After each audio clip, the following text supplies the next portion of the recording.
முருகன்கிட்ட எப்படி வரம் கேட்கணும்னு தெரியுமா?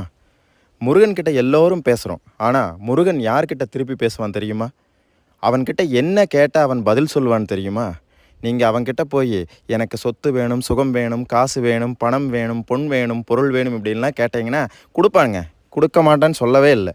கொடுப்பான், கண்டிப்பாக கொடுப்பான். ஆனால் அதை மட்டும்தான் கொடுப்பான். நீங்கள் இதையெல்லாம் விட்டுருங்க. எதையுமே கேட்காதீங்க. நீங்கள் ஆரோக்கியமாக இருக்கணும், எதையுமே கேட்காதீங்க. நான் ஒரே ஒரு சூட்சமத்தை சொல்கிறேன். அவன் உங்ககிட்ட திருப்பி பேசுகிறக்கான சூட்சமம்.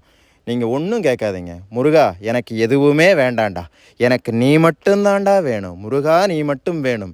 உன்னை விட பெரிய சொத்து எனக்கு இல்லை, உன்னை விட பெரிய சந்தோஷம் எனக்கு இல்லை, உன்னை விட பெரிய நிம்மதி எனக்கு இல்லை அப்படின்னு மட்டும் அவங்ககிட்ட கேட்டுருங்க. அவனே வருவாங்க.